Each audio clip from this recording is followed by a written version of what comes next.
Ukai thermal power station દ્વારા pond S અને fly એસની online tender પ્રક્રિયાના વિરોધમાં આવેદનપત્ર સુપ્રત. સરપંચ શ્રી જૂથ ગ્રામ પંચાયત ઘોડા અને વાગદાનાઓની આગેવાનીમાં તાપી જિલ્લા કલેક્ટરને આવેદનપત્ર સુપ્રત કરવામાં આવ્યું હતું.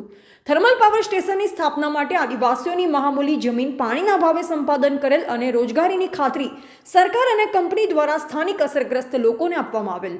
વર્ષોથી સ્થાનિકોને મળતી રોજગારી છીનવાઈ જવાના ભયને લઈ આજે આવેદનપત્ર પાઠવવામાં આવ્યું હતું. થર્મલ પાવર સ્ટેશન દ્વારા ટેન્ડર પ્રક્રિયા તાત્કાલિક અસરથી રદ કરવામાં આવે તેવી માંગ કરવામાં આવી હતી. પત્રકાર કીર્તન ગામિત, ગ્રામીણ ટુડે ન્યૂઝ. મારું નામ જેસનીબેન ગામિત, ઘોડા જૂથ ગ્રામ પંચાયતના સરપંચ. આજે અમે કલેક્ટર સાહેબને આવેદનપત્ર આપવામાં આવ્યા હતા. અમારું પોન્ડેસ એટલે કે MSTCનું ટેન્ડરિંગ પ્રક્રિયા બહાર પાડી છે એને રદ કરવા બાબતે અમે ગામજનો આવેદનપત્ર આપવામાં આવ્યા હતા.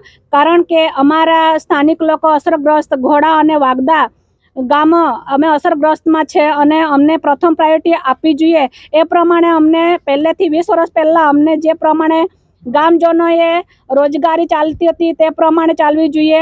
અને અત્યારે સરકારે ખોટો નિયમ બહાર પાડ્યો છે કે MSTCનો ટેન્ડર પ્રક્રિયા બહાર પાડે એટલે અમારા સ્થાનિક લોકોના હાથમાં આ ટેન્ડર કોઈ દિવસ હાથમાં નહીં આવે. કારણ કે અમારી પાસે કરોડો રૂપિયા નહીં મળે, અમે કઈ રીતે જીવી શકીએ?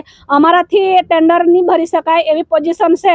તો સરકારને અમે જાણ કરીએ છીએ કે આ અમારા સ્થાનિક અને અસરગ્રસ્ત લોકોનો જે ધંધો છે એ છીનવાઈ નહીં જાય, અમને બેરોજગાર નહીં કરે અને અમે અમારા રસ્તા પર નહીં આવીએ. એટલું હું મહેરબાની કરવા માટે કલેક્ટર સાહેબને કહેવા આવ્યા હતા. અમે નામ દિનેશભાઈ છોટુભાઈ ગામિત, ઉકાઈ થર્મલ પાવર સ્ટેશનના વિસ્થાપિત થયેલા ગામના દરેક અહીંયા ગ્રામજનો આવ્યા છે.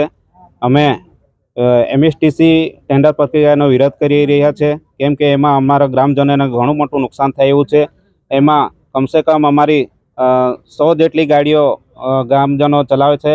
એમાં આ ટેન્ડર પ્રક્રિયાથી અમે બહાર નીકળી જશું અને અમારા 700 થી 800 પરિવારો એમાં બેઘર થઈ જશે. એ લોકોની રોજી રોટી છીનવાઈ જશે. જેથી અમે સરકારશ્રીને અને કલેક્ટરશ્રીને અમે રજૂઆત કરી આવ્યા છે.